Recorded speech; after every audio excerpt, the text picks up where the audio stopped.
तो हमें आज पढ़ना है बच्चों SHM। SHM मीन्स होता है आपका सिंपल हार्मोनिक मोशन। बात आती है कि हार्मोनिक मोशन क्या है, तो कल आप लोगों ने पढ़ा था पीरियडिक मोशन के बारे में। उससे बाद मैंने आपको ऑसिलेटरी मोशन भी एक्सप्लेन किया था, जो टू एंड फ्रो मूवमेंट होता है। आज हमको पढ़ना है सिंपल हार्मोनिक मोशन।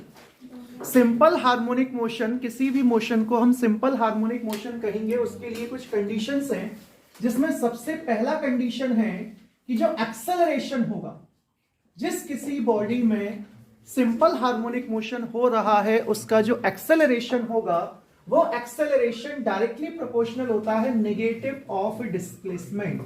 ये फर्स्ट कंडीशन है। क्या कंडीशन है? कि एक्सेलरेशन प्रोपोर्शनल होगा नेगेटिव ऑफ डिस्प्लेसमेंट। क्लियर? ऐसा कोई भी मोशन जिस मोशन में एक्सेलरेशन प्रोपोर्शनल होता है नेगेटिव ऑफ डिस्प्लेसमेंट, उसे कहा जाता है सिंपल हार्मोनिक मोशन। अब आप कैसे पता कर पाएंगे कि सर किसी भी पर्टिकुलर मोशन में एक्सेलरेशन नेगेटिव ऑफ डिस्प्लेसमेंट के इक्वल है कि नहीं है? तो उसके लिए हम समझते हैं कि सपोज ये आपके पास एक स्प्रिंग है। क्या है बेटा? स्प्रिंग। यहां पर आपके पास एक स्प्रिंग है, ये स्प्रिंग है, आप सपोज दिस इज स्प्रिंग, और इस स्प्रिंग से आपने किसी बॉडी को, किसी मास स्मॉल m को टाई कर दिया। ये मास स्मॉल m को हमने टाई कर दिया, और ये किस पोजीशन पर है? सो this is the mean position. Mean position means here the x coordinate will be 0, here the x coordinate will be 0, here the x coordinate will be 0। x coordinate कितना होगा? 0 होगा। x कोऑर्डिनेट कितना होगा? 0। Suppose यहां पर x coordinate 1 है, यहां पर x कोऑर्डिनेट 2 है, यहां पर जो x कोऑर्डिनेट होगा वो आपका -1 होगा, यहां आपका x कोऑर्डिनेट जो होगा वो आपका -2 होगा, यहां पर आपका x कोऑर्डिनेट जो होगा वो -3 होगा, यहां पर आपका जो x कोऑर्डिनेट होगा वो 3 होगा। Is it clear? Yes sir. तो अगर आप इस बॉडी को स्ट्रेच करते हैं, सपोज हमने इस बॉडी को यहां से पकड़ा और इस बॉडी को हमने इस डायरेक्शन में खींच लिया। ओके, जब आप इस बॉडी पर फोर्स लगाएंगे तो आप क्या देखेंगे कि बॉडी का जो डिस्प्लेसमेंट होगा वो इस डायरेक्शन में होगा। डिस्प्लेसमेंट किस डायरेक्शन में है? इस डायरेक्शन में। ये जो एरो आपको दिख रहा है, इस डायरेक्शन में डिस्प्लेसमेंट है। बट बॉडी के अंदर एक फोर्स लगेगा जिसे हम कहेंगे रीस्टोरिंग फोर्स, और वो रीस्टोरिंग फोर्स स्प्रिंग के अंदर लगेगा, और वो रीस्टोरिंग फोर्स इस मास m को वापस ओरिजिनल पोजीशन में लाने की कोशिश करेगा। सपोज ये बॉडी आपके द्वारा लगाए गए फोर्स से x इक्वल्स टू 2 पर पहुंचती है। कहां पर पहुंचती है? x इक्वल्स टू 2 पर पहुंचती है। ओके, तो x इक्वल्स टू 2 पर जैसे ही पहुंचेगी तो यहां पर इसकी जो काइनेटिक एनर्जी हो जाएगी वो कितनी हो जाएगी? सपोज 0 होगी। ओके, 0 हो गई, बट उस पर फोर्स लग रहा है अपोजिट डायरेक्शन में। कितना फोर्स लग रहा है? अपोजिट डायरेक्शन में। क्या कहेंगे उस फोर्स को? इस फोर्स को हम कहते हैं रीस्टोरिंग फोर्स। तो इस रीस्टोरिंग फोर्स के कारण ये जो बॉडी मास m होगा, ये मास m x इक्वल्स टू 2 से वापस इस डायरेक्शन में आएगा। वापस इस डायरेक्शन में आएगा, कहां तक पहुंचेगा?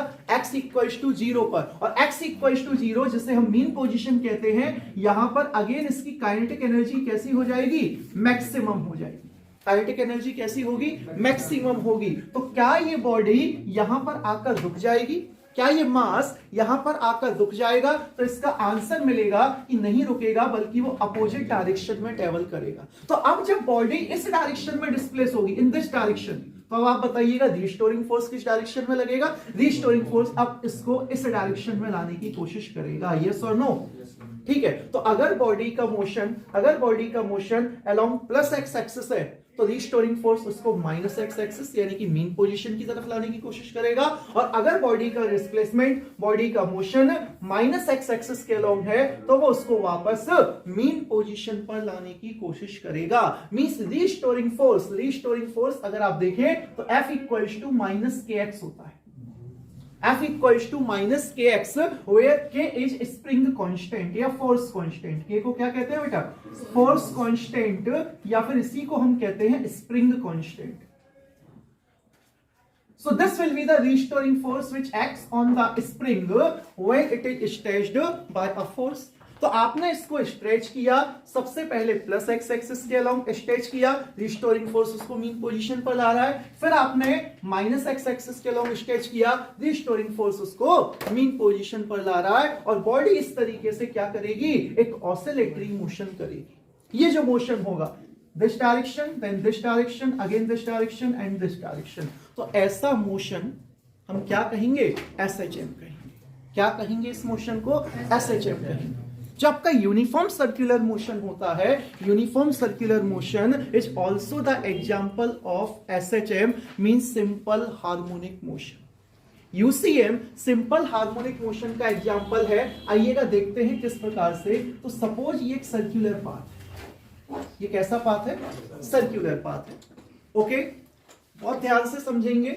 यहां पर हमने क्या किया है कि इसको, ये this is along x axis and this is along y axis. और सपोज कोई भी बॉडी है, वो बॉडी इनिशियली यहां पर है, कहां पर है, इस पोजीशन पर है। आप लोग पहले समझ लीजिएगा, ध्यान से बाद में नोट कर सकते हैं। तो ये बॉडी आपका यहां पर है। ओके, और याद रखिएगा कि जब बॉडी सर्कुलर पाथ पर इस सर्कमफ्रेंस के अलोंग मोशन करेगी, तो उस बॉडी का एसएचएम जो होगा वो इस लाइन के अलोंग होगा। एसएचएम किस लाइन के अलोंग होगा, अलोंग वाई एक्सिस। किस एक्सिस के अलोंग होगा, अलोंग वाई एक्सिस। बॉडी कैसा मोशन कर रही है, सर्कुलर मोशन कर रही है। बॉडी कैसा मोशन कर रही है, सर्कुलर मोशन कर रही है। अब आप कहेंगे कि ये अलोंग वाई एक्सिस यानी कि ये इस तरीके से मोशन है। हॉरिजॉन्टली अगर मैं देखूं तो यूं है, ठीक है ना, टे टे टे टे चल रहा है। ठीक है, अगर आप इसको वर्टिकली देखोगे तो ये इस प्रकार से चलेगा, वर्टिकली इस प्रकार से चलेगा। तो हमें यहां पर ये देखना है कि जब ये पार्टिकल यहां पर होगा, तो इस पार्टिकल से अगर मैं एक परपेंडिकुलर ड्रॉ करूं, suppose this is the perpendicular, इस पार्टिकल की पोजीशन से मैंने ये परपेंडिकुलर ड्रॉ किया, तो परपेंडिकुलर स्टार्ट मैंने यहां से किया है, तो ये हेड कहलाएगा और ये पॉइंट कहलाएगा उसका फुट। क्या कहलाएगा, फुट। तो इस परपेंडिकुलर का जो फुट है वो इस पॉइंट पर है। अगेन ये जो पार्टिकल है, सपोज यहां पहुंचता है after time t, this is time equals to 0 and this is time equals to t। तो आफ्टर टाइम t जो पार्टिकल है वो आपका इस पोजीशन पर पहुंचा। क्लियर, जब इस पोजीशन पर पहुंचा तो यहां से भी तो आप एक परपेंडिकुलर ड्रॉ कर सकते हैं, और अगर आप यहां से परपेंडिकुलर ड्रॉ करेंगे तो उसका फुट यहां मिलेगा आपको। यस और नो, मींस ये particle along this circular path circumference पर इस डायरेक्शन में मोशन किया, इस डायरेक्शन में, इस पॉइंट से यहां पहुंचा। ठीक है, अगर हम इसका वेलोसिटी देखेंगे तो अलोंग द टेंजेंट इस डायरेक्शन में होगा, यानी कि ये पार्टिकल ऊपर की तरफ मोशन कर रहा है। बट इसका परपेंडिकुलर का जो फुट है वो इनिशियली कहां था, यहां था। अब कहां पहुंची, ऊपर की तरफ। ठीक है, तो ये एक स्ट्रेट लाइन में मोशन हो रहा है, ये एक स्ट्रेट लाइन में मोशन हो रहा है, जबकि ये वाला मोशन कैसा है, सर्कुलर मोशन। अब मान लीजिएगा आफ्टर सम टाइम पार्टिकल यहां पहुंच गया, ये वाला पार्टिकल जब यहां पहुंचेगा तो ये वाला पार्टिकल भी यहां पहुंचेगा। यस और नो। अब ये पार्टिकल वापस रिटर्न होगा, जब ये पार्टिकल वापस रिटर्न होगा, मान लीजिएगा ये यहां आ गया, after some time the particle reaches at this point. Clear, तो अब पार्टिकल का मोशन किधर की तरफ है, डाउनवर्ड डायरेक्शन में, नीचे की तरफ आ रहा है। नीचे की तरफ आएगा तो ये परपेंडिकुलर का जो फुट है वो भी किधर आएगा, नीचे की तरफ। तो देखिए, इससे अगर परपेंडिकुलर ड्रॉ करोगे तो उसका फुट यहां मिलेगा। अगर पार्टिकल यहां होगा तो परपेंडिकुलर ड्रॉ करोगे, फुट यहां मिलेगा। मींस जब बॉडी ऊपर जा रही है तो आप देख रहे हैं कि इस मीन पोजीशन, ये कौन सी पोजीशन है बच्चों, दिस इज मीन पोजीशन। तो इस मीन पोजीशन के अलोंग जो पार्टिकल का मोशन है वो किधर है, ऊपर की तरफ है, along positive y axis, along plus y axis. और जैसे ही बॉडी नीचे आती है तो उसका मोशन हो रहा है टुवर्ड्स नेगेटिव एक्सिस। ओके, अब पार्टिकल सपोज यहां आ गया, ये वाला पार्टिकल जो यहां था वो घूम करके, means after half of the time period the particle reaches at this point, then what will be the position of the foot of the perpendicular, then foot of the perpendicular will be at mean position।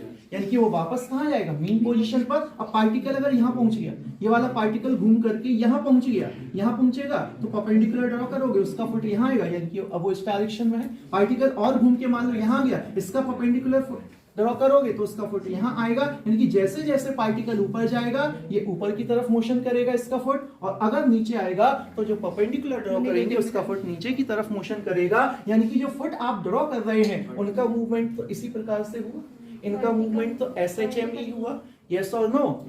चलिए, तो देखिएगा, हर किसी के जीवन में कुछ ना कुछ फेजेज आते हैं, कुछ अच्छे फेजेज आते हैं, कुछ बुरे फेजेज आते हैं। इस पार्टिकल के साथ भी ऐसा ही हो रहा है। फेज मतलब आप कह सकते हैं सिंपली एंगल, वो एंगल जो पार्टिकल मीन पोजीशन के रिस्पेक्ट में फॉर्म करता है, वही एंगल उसका फेज एंगल कहलाता है। क्लियर? तो यहां पर जब इनिशियली पार्टिकल यहां पर है, तो इस पार्टिकल का इस पोजीशन से एंगल कितना है? एंगल कितना है? सेम लाइन पर है, जब सेम लाइन पर है तो एंगल 0। एंगल कितना है? 0। तो यहां पर जो आपका फेज होगा वो आपका कितना होगा? 0 डिग्री। कितना होगा? 0 डिग्री। अब मान लीजिएगा पार्टिकल यहां से चल के इस पॉइंट पर आया, तो आप क्या करेंगे? इस पॉइंट को इस मीन पोजीशन से मैच कीजिएगा। ये आपने मैच किया। क्लियर? तो यहां पर ये एक एंगल फॉर्म हो रहा है, ये एक एंगल फॉर्म हो रहा है। This will be the phase. इस एंगल को आप क्या कहेंगे बेटा? फेज कहेंगे। तो अब ये फेज कितना हो गया? अब ये फेज कितना हो गया? तो देखिएगा, दिस इज 0। ओके, यहां पर अगर आप पहुंचोगे तो मेरे हिसाब से ये 1/4 है। 1/4 है, ये कंप्लीट सर्कल है। कंप्लीट सर्कल को अगर आप 4 इक्वल पार्ट्स में डिवाइड करेंगे तो this angle will be π/4। Okay, या π/2? π/2। This angle will be here, angle will be π/2 here, pi here 3π/2 and here again 2π। यही होगा। तो यहां पर जो एंगल मिलेगा, दिस इज जस्ट हाफ, तो ये क्या होगा? π/4 होगा। ये इस पाथ का अगर सेंटर हो तो ये एंगल कितना होगा? phi इक्वल्स टू कितना लिखोगे आप इसको? π/4 लिखोगे। क्लियर? अगर मान लीजिएगा पार्टिकल यहां पर है, ये इस हाफ का ये जो पोर्शन है, ये जो क्वाड्रेंट है, इसे आप क्वाड्रेंट बोलते हैं मैथ्स में, तो ये जो क्वाड्रेंट है इसके सेंटर पर अगर आप हैं और अगर आप यहां से ड्रॉ करते हैं ये परपेंडिकुलर, इसको मैच करते हैं, तो आप मुझे बताइएगा अब फेज कितना हो गया टोटल? तो this total is π/2, this total is π/2, this is π/4, तो दिस एंगल विल बी 3π/4। तो इस प्रकार से आप लोग क्या फाइंड कर सकते हैं? फेज एंगल फाइंड कर सकते हैं। क्या फाइंड कर सकते हो बच्चों? फेज एंगल फाइंड कर सकते हैं। क्लियर? तो अभी हमने मान लिया है कि पार्टिकल इस पॉइंट पर पहुंचा। इस पॉइंट को हम कुछ नाम दे सकते हैं। सपोज हमने इसको नाम दे दिया है, this point is P and this point is P'। तो particle after time t from t equals to 0 P से कहां पहुंच गया? P' पर। सपोज इसका फेज जो है, फेज एंगल कितना है आपका? फाई है। फेज एंगल कितना है? फाई है। बोलिएगा, इसका डिस्प्लेसमेंट कितना होगा? डिस्प्लेसमेंट कितना होगा? तो डिस्प्लेसमेंट फाइंड करने के लिए हम लोग क्या करते हैं बेटा, कि ये जो डिस्प्लेसमेंट हमें फाइंड करना है, तो इस पॉइंट पर पहुंचा है, यहां से हम एक परपेंडिकुलर ड्रॉ करेंगे। क्या ड्रॉ करेंगे? परपेंडिकुलर। तो ये हम एक परपेंडिकुलर ड्रॉ कर रहे हैं। ये परपेंडिकुलर हमने ड्रॉ किया, ये परपेंडिकुलर हमने ड्रॉ किया। तो ये जो परपेंडिकुलर की हाइट होगी, इसी परपेंडिकुलर की हाइट को आप डिस्प्लेसमेंट कहेंगे। ये जो परपेंडिकुलर की हाइट होगी, इसी को आप डिस्प्लेसमेंट कहेंगे। और आप माने ना माने तो ये वाली जो हाइट है वो इस हाइट की इक्वल होगी। It means this will be the displacement to y। Okay, this is mean position, this is your extreme position, this is your extreme position. And mean position और एक्सट्रीम पोजीशन का जो separation होता है, इसे हमने कल amplitude पढ़ा था। इस पूरे डिस्प्लेसमेंट को क्या कहा जाता है? इस पूरे डिस्प्लेसमेंट को कहा जाता है आपका एम्पलीट्यूड। यस और नो? तो यहां पर आप देख रहे हैं कि दिस इज डिस्प्लेसमेंट, तो मैं इसको भी y कह सकता हूं। Clear? What is amplitude? Amplitude is equal to the radius of the circular path.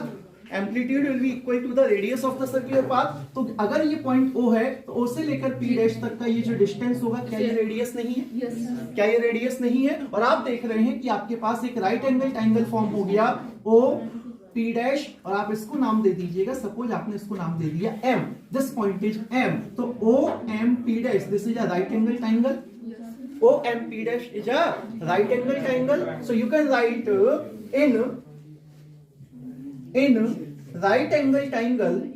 in right angle triangle OMP, what will be the value of sin phi? sin phi और theta, ठीक है, आप कुछ भी letter use कर लीजिएगा। Suppose हमने यहाँ एंगल को थीटा कर लिया, क्योंकि आप लोगों के नोट्स में जो मैं प्रोवाइड करूंगा उसमें शायद थीटा लिखा होगा, तो आप थीटा लिख लीजिएगा. So what will be the value of sine theta? Sine theta is perpendicular upon hypotenuse. So angle के जस्ट सामने वाला साइड परपेंडिकुलर है, means this will be MP dash. And what is hypotenuse? Hypotenuse is OP dash. Is it clear? और sine theta equals to MP dash means MP dash is y upon a, or we can write y equals to a sin theta. What is y? Y is displacement. What is a? A is amplitude. What is theta? Theta is the phase angle, and this is the equation of displacement in SHM. This will be the equation of displacement in SHM. Is it clear? Suppose the angular velocity of this particle along this path is omega. ठीक है, circular path पर motion कर रहा है. अगर circular path पर motion करेगा तो उसकी एंगुलर वेलोसिटी को हमने कितना कंसीडर कर लिया है? ओमेगा कंसीडर कर लिया है. And we all know that what we know that omega means velocity equals to displacement by time. So what is displacement in time t? So this will be the angular displacement theta. So omega equals to theta by t, or theta equals to omega into t. So we can write the value of theta in this equation. So the displacement equation y equals to a sin omega t. So what is the equation of displacement in SHM? Y equals to a sin omega t. Is it clear? Okay. एक बात और याद रखिएगा, हमने अभी जो motion start किया था वो हमने इस पोजीशन से किया था. क्लियर? कभी कभी आप लोगों से ये पूछा जाता है कि अगर इस पार्टिकल का मोशन इस पीक पॉइंट से हो, इस एक्सट्रीम पोजीशन से हो, मान लो पार्टिकल इनिशियली कहां पर है? यहां पर है. ओके, अगर पार्टिकल यहां से मोशन कर रहा है, वो किसी भी डायरेक्शन में कर सकता है, अलोंग दिस साइड और अलोंग दिस साइड. अगर पार्टिकल का मूवमेंट टॉप से है, एक्सट्रीम पोजीशन से है, तो उस केस में जो आपका इक्वेशन होगा वो चेंज हो जाएगा. अभी आपका मोशन कहां से है बेटा? मीन पोजीशन से. अब हम कहां से करा रहे हैं? एक्सट्रीम पोजीशन से. तो जब एक्सट्रीम पोजीशन से आप मोशन कराएंगे, in that case y equals to a cos omega t. y equals to क्या लिखेंगे? y equals to a cos omega t. So if the particle starts its motion from extreme position, if particle starts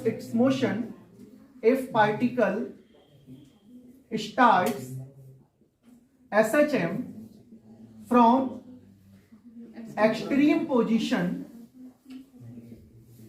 then y equals to a cos omega t. So I think आप लोगों को सभी को ये clear है. Okay, तो फिर से समझते हैं what is SHM. SHM is a motion in which a particle do to and fro motion about the mean position, and the basic condition for SHM is acceleration should be directly proportional to the negative of displacement. अभी ये condition हम satisfy करेंगे जब हम acceleration calculate करेंगे. Is it clear? Okay, so अब हम बढ़ते हैं अगले टॉपिक पर.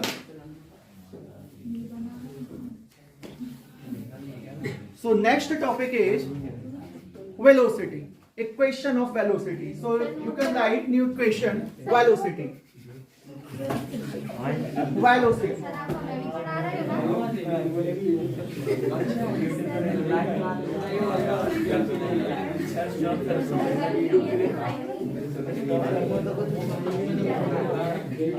Velocity.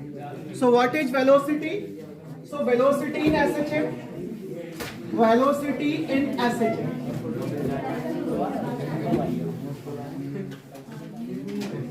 Velocity in SHM. Okay, तो अब हमें फाइंड करना है, आवाज नहीं कर बेटा, हमें फाइंड करना है वेलोसिटी इन SHM. अभी तक आप लोगों ने डिस्प्लेसमेंट का इक्वेशन देखा. डिस्प्लेसमेंट का इक्वेशन क्या था? तो equation of displacement y equals to a sin omega t. So this is the equation of displacement. Now we have to find velocity. So what is the definition of velocity? So velocity is rate of change in displacement. Velocity is rate of change in displacement. So velocity equals to rate of change in displacement. Or we can write v equals to, suppose velocity is denoted by v. So v equals to dy upon dt. What is dy upon dt? This is the rate of change of displacement. Rate of change in displacement. So d upon dt is the differential and y is your displacement. So what is the equation of y? What is the equation of y? Y equals to a sin omega t. So here we can write d upon dt और y के place पर आप लिख सकते हैं a sin omega t. Is it clear? A sin omega t. What is A? A is the amplitude of SHM. A is the amplitude of SHM. और आप लोगों को पता है कि एम्पलीट्यूड जो है वो फिक्स रहेगा. किसी भी सर्कल का radius time to time change तो होगी नहीं, तो A फिक्स रहेगा. और जो क्वांटिटी फिक्स रहती है उसको हम कांस्टेंट मान करके डिफरेंशियल इक्वेशन से बाहर लेंगे. आगे क्या लिखेंगे आप? d upon dt and sign omega T. तो अब आपको साइन ओमेगा टी का डिफरेंशिएशन करना है. याद रखिएगा साइन ओमेगा टी का जब डिफरेंशिएशन करेंगे तो साइन ओमेगा टी का डिफरेंशिएशन आता है कॉस ओमेगा टी. क्या आएगा आपका? Cos omega T. और ओमेगा टी का फिर से डिफरेंशिएशन होगा विद रिस्पेक्ट टू टाइम, तो ये आएगा आपका ओमेगा. ओके फिर से सुने, साइन ओमेगा टी का differentiation with respect to time is cos omega t. And ये टाइम वेरिंग फंक्शन है. ओमेगा टी क्या है? एंगल. टाइम वेरिंग फंक्शन है क्योंकि इसमें टाइम है. तो इस टाइम वेरिंग फंक्शन का टाइम के रिस्पेक्ट में अगेन आप डिफरेंशिएशन करेंगे तो वो कितना मिलेगा आपको? ओमेगा. आप इसी इक्वेशन को ऐसे लिख सकते हैं omega a into cos omega t. So v equals to omega a into cos omega t. Is it clear? Yes, sir. So we know that from the identity of trigonometry, sin square theta plus cos square theta equals to 1. sin square theta plus cos square theta equals to 1 और cos square theta equals to 1 minus sin square theta और cos theta equals to under root 1 minus sin square theta. Okay, so here what is the value? Cos omega t. Cos omega t. So we can write cos omega t as cos omega t as under root 1 minus sin square omega t. We can write it. Yes, sir. Okay. So omega a into under root 1 minus sin square omega t. So what is sin omega t?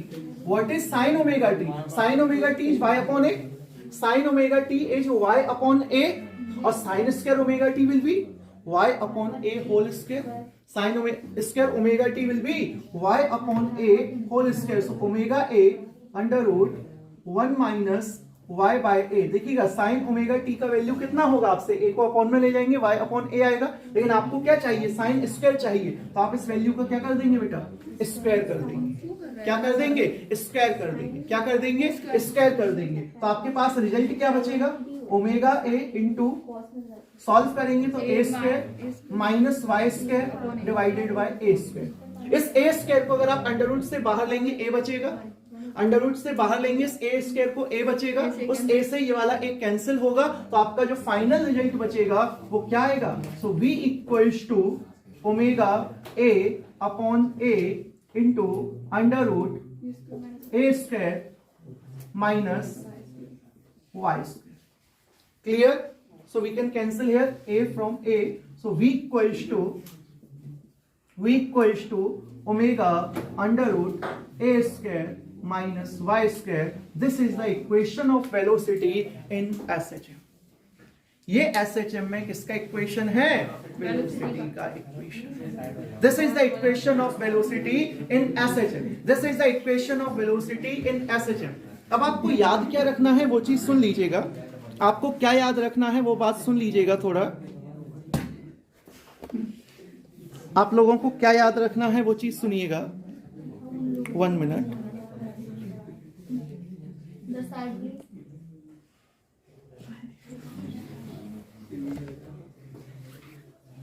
देखिएगा यहां पर आपको velocity find करनी है at mean position and at extreme position. कहां कहां find करनी है? At mean position and at extreme position. तो क्या आप मुझे बता सकते हैं मीन पोजीशन पर y कितना होगा? डिस्प्लेसमेंट कितना होता है एट मीन पोजीशन? 0 होगा। तो at mean position displacement will be 0। At mean position displacement will be 0। तो y की वैल्यू कितना पुट करोगे आप? 0। मीन पोजीशन पर डिस्प्लेसमेंट 0 होगा, y के प्लेस पर 0 लिखेंगे। Is it clear? ठीक है, तो आप लिख सकते हैं, मैं इसको इरेज कर रहा हूं, इसकी आवश्यकता नहीं है।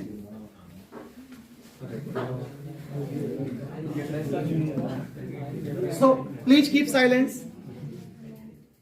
So here at mean position,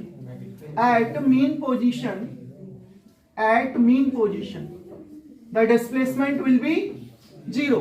अगर डिस्प्लेसमेंट आपका 0 है, y इक्वल्स टू 0 है, तो फिर वेलोसिटी का इक्वेशन क्या आएगा? v इक्वल्स टू होगा आपका omega a।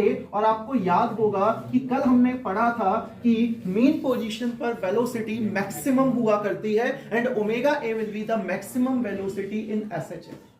Okay, at extreme position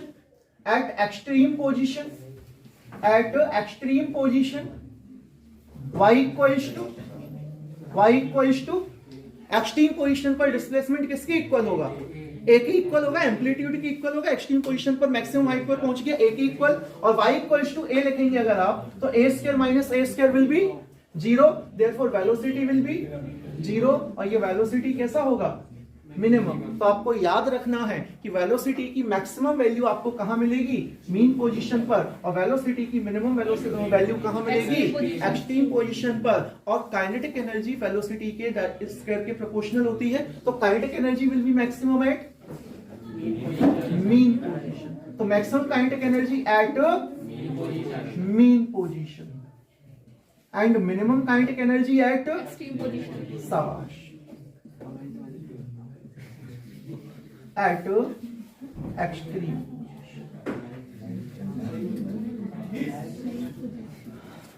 तो आई होप आप सभी को आज की क्लास पसंद आई होगी। अगर आपको पसंद आया है तो आप प्लीज इस क्लास को लाइक कर सकते हैं, मेरे चैनल को सब्सक्राइब कर सकते हैं और उसे शेयर कर सकते हैं। Thank you.